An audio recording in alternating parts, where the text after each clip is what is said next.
Дараагийн мэдээ мөн бүтээн байгуулалттай холбоотой байна. Өнгөрсөн жил Чойболсон хотод хэд хэдэн замууд ашиглалтанд орсон оргил цаг байгаа.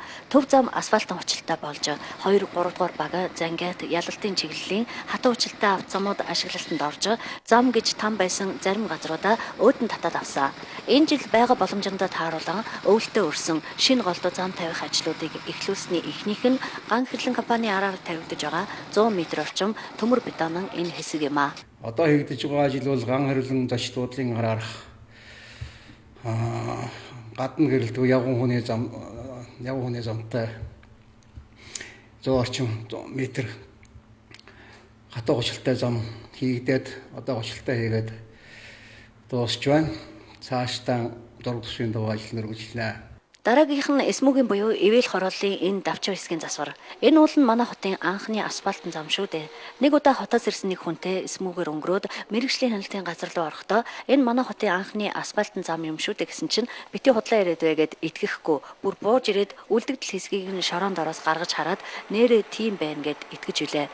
Бороо орчих юм бол бүр хүнд, ороогүй бол өндөгний сэтг шиг болчихсон. Жижиг тэрэг бол заавал цохиод идэг энэ хэсгийн жоохон замыг өвлөөс өмнө засчихнаа.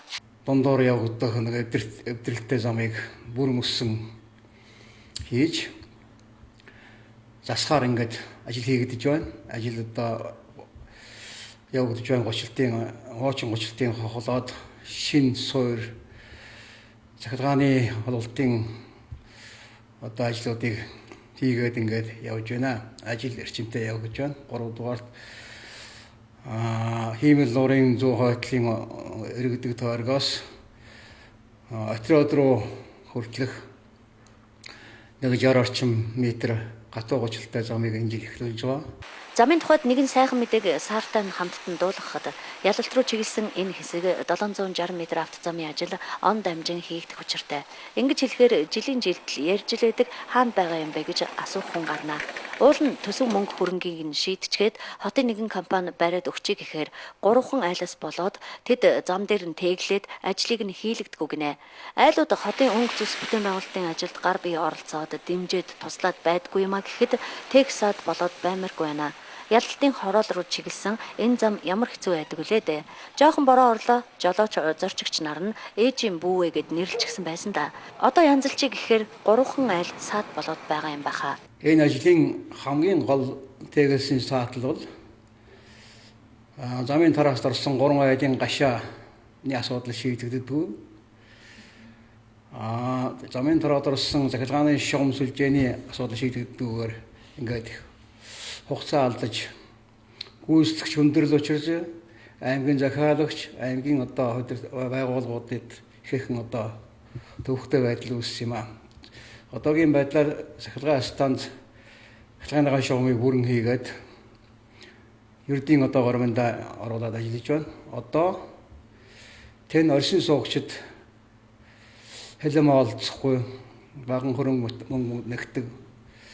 Тэгээд гашаанаас 3-4 м газар одоо аваад замыг явуулчих тийм сэтгэл байхгүй.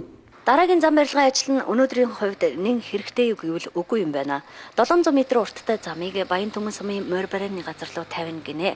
Наадмаас гадна жилдээ 5-6 удаа л ихэнхдээ уяачд морь сонирхогчд очдог.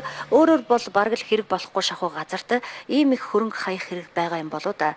Юу хийдгийм бэлээ? Энэ их мөнгөөр гих цаг ирсэн үед л морины талбараа зам энэ тэрийг ярьж болох юм. Гэхдээ хэдийн шийдэгдээд автогро компани ажилдаа оржээ. Морины бараа энэ жил 700 м газар хатуу гочилтай зам хийгдэн. Энийг зураг тусгын бэлэн үйлчлэгчийг сая тендерээр зардал шалгаруулсан автогро компани хийхээр болоод ингээд ажлын бэлтгэл ажиллагаан тэр байгууллага хангаж мэдгдэл авсан. Гэрээ араахан хийгдэг байна.